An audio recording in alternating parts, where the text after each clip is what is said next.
नमस्कार दोस्तों, investing India के बहुत ही फ्रेश एपिसोड में आपका स्वागत है। तो चलिए शुरू करते हैं। यहाँ पर दोस्तों सबसे पहली अपडेट निकल कर आ रही है आंध्र प्रदेश स्टेट से,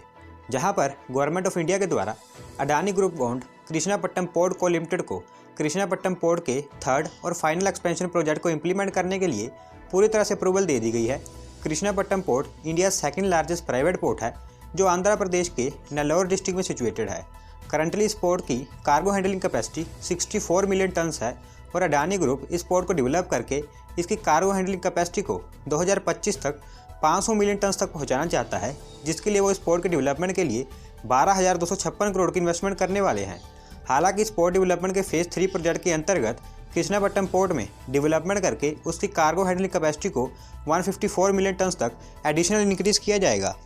यहाँ पर दोस्तों अगली अपडेट निकल कर आ रही है हैदराबाद तेलंगाना से, जहाँ पर union minister for petroleum and natural gas Dharmendra Pradhan ji के द्वारा हैदराबाद में एक रिमोट मॉनिटरिंग और ऑपरेशन सेंटर का इनॉग्रेशन कर दिया गया है। दोस्तों ये multi unit monitoring system India में पहली बार किसी ऑयल पब्लिक सेक्टर कंपनी के द्वारा ओपन किया गया है।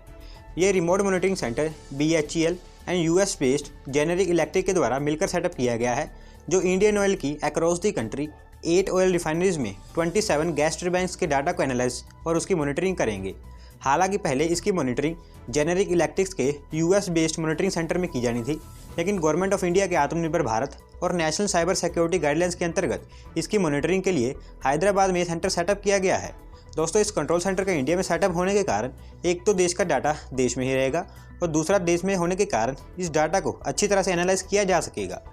यहाँ पर दोस्तों अगली अपडेट निकल कर आ रही है इंडियन स्पेस रिसर्च ऑर्गेनाइजेशन यानी कि इसरो की तरफ से, जहाँ पर इसरो ने डिसाइड किया है कि वो उनकी चंडीगढ़ में एग्जिस्टिंग सेमीकंडक्टर चिप की फैसिलिटी में एक एडिशनल फैब्रिकेशन प्लांट को सेटअप करने जा रहे हैं। बेसिकली जब से प्राइवेट सेक्टर और स्टार्टअप्स के लिए स्पेस सेक्टर ओपन किया गया है, तब से रॉकेट्स एंड सैटेलाइट्स के लिए चिपसेट्स की डिमांड बढ़ती जा रही है, जिसके चलते इसरो की तरफ से डिसीजन लिया गया है। करंटली इसरो चंडीगढ़ में 180 नैनोमीटर बेस्ड चिप्स की मैन्युफैक्चरिंग करता है और रॉकेट्स और सैटेलाइट्स में इनोवेशन के बढ़ने के साथ साथ कम नैनोमीटर बेस्ड चिप्स की डिमांड भी बढ़ती जा रही है, जिसके चलते इसरो इस न्यू फैब्रिकेशन प्लांट में 65 नैनोमीटर बेस्ड चिप्स की मैन्युफैक्चरिंग करेगा, जो बेसिकली रॉकेट्स और सैटेलाइट्स यानी कि स्पेस सेक्टर के लिए ही होंगी। तो दोस्तों अभी में तो सिर्फ शुरुआत ही हुई है और आने वाले समय में इसरो और कई तरह की और कंपनीज और startups less nanometer based chips की मैन्युफैक्चरिंग करते हुए दिखाई देंगी। यहाँ पर दोस्तों अगली अपडेट निकल कर आ रही है इंडियन नेवी की तरफ से, जहाँ पर इंडियन नेवी ने DRDO के साथ मिलकर एक एयर ड्रॉपेबल कंटेनर का सक्सेसफुल टेस्ट कर लिया है। इस एयर ड्रॉपेबल कंटेनर का नाम सहायक MK1 है, जिसको DRDO की तरफ से डेवलप किया गया है और ये first made in India droppable air container है। दोस्तों इससे पहले होता क्या था कि जो इंडियन नेवी के शिप्स इंडियन कोस्ट से 2000 किलोमीटर से ज़्यादा दूरी पर समुद्र में डिप्लॉय हुए करते थे, उनको अगर किसी तरह की स्पेयर्स और वीपन की इमरजेंसी ज़रूरत पड़ती थी तो उनको इस तरह की थिंग्स को लाने के लिए वापस इंडियन कोस्ट तक आना पड़ता था। लेकिन इस एयर ड्रॉपेबल कंटेनर के आ जाने के कारण इंडियन नेवी की इस तरह की सभी प्रॉब्लम्स पूरी तरह से ख़त्म हो जाएगी, क्योंकि समुद्र में अगर इंडियन नेवी को किसी चीज़ की ज़रूरत होगी तो इस एयर ड्रॉपेबल कंटेनर की मदद से वो चीज़ उनके पास आसानी से और कम टाइम में पहुंचाई जा सकती है। तो दोस्तों DRDO का ये काम बहुत ही सराहना योग है, और क्योंकि ये air droppable container made in India है तो ऐसे में ये डेवलपमेंट आत्मनिर्भर भारत के लिए काफ़ी बड़ा बूस्ट है।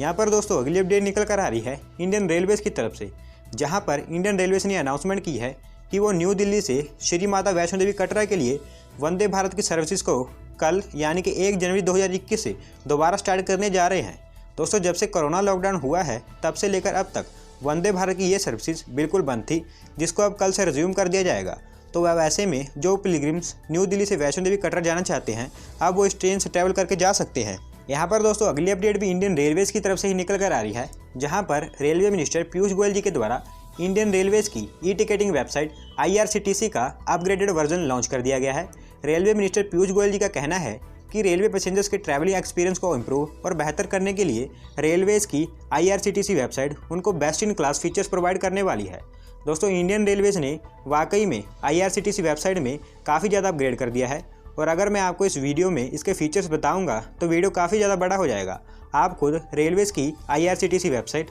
और IRCTC ऐप पर जाकर चेक कर सकते हैं।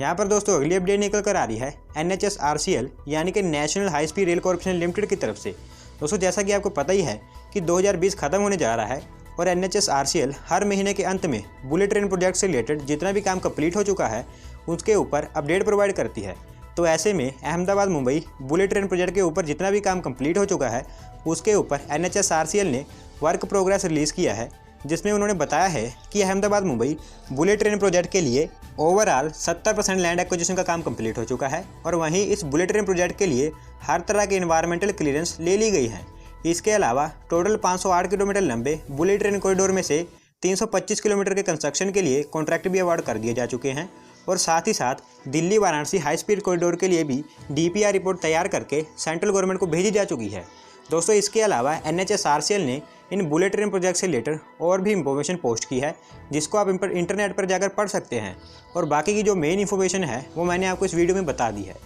यहाँ पर दोस्तों अगली अपडेट निकल कर आ रही है ministry of environment, forest and climate change की तरफ से, जहाँ पर उन्होंने अनाउंस किया है कि वो इंडिया में चल रहे इंफ्रास्ट्रक्चर प्रोजेक्ट्स के लिए एक ऑनलाइन इंफ्रास्ट्रक्चर पोर्टल को लॉन्च करने जा रहे हैं। दोस्तों जैसा कि आपको पता ही है कि किसी इंफ्रास्ट्रक्चर प्रोजेक्ट पर काम स्टार्ट करने से पहले कंपनीज को ministry of environment, forest and climate change की तरफ से इन्वायरमेंटल क्लियरेंस लेनी पड़ती है, क्योंकि इन्वायरमेंटल क्लियरेंस के बिना किसी भी प्रोजेक्ट पर काम स्टार्ट नहीं किया जा सकता है। तो पहले होता क्या था कि जो कंपनीज इंफ्रास्ट्रक्चर प्रोजेक्ट्स पर काम कर रही होती थी उनको इन्वायरमेंटल मिनिस्ट्री के 3 अलग अलग पैनल से सेपरेटली अप्रूवल लेनी पड़ती थी, जिस कारण इस प्रोसेस में काफ़ी ज़्यादा टाइम खर्च होता था। लेकिन इस इंफ्रा पोर्टल के लॉन्च होने के बाद कंपनीज़ को सिर्फ एक बार ही फॉर्म अप्लाई करना होगा ताकि इनको प्रोजेक्ट्स के लिए इन्वायरमेंटल क्लियरेंस मिल जाए। इसका एक फ़ायदा ये भी होगा कि अब इंफ्रा कंपनीज इन्वायरमेंटल क्लियरेंस के लिए अप्लाई किए गए इंफ्रा प्रोजेक्ट का स्टेटस इस इंफ्रा पोर्टल पर देख पाएंगे, जो पहले नहीं हो पाता था। तो दोस्तों इन्वायरमेंटल मिनिस्ट्री की तरफ से ये एक बहुत ही अच्छा स्टेप है। तो दोस्तों आज की वीडियो में बस इतना ही।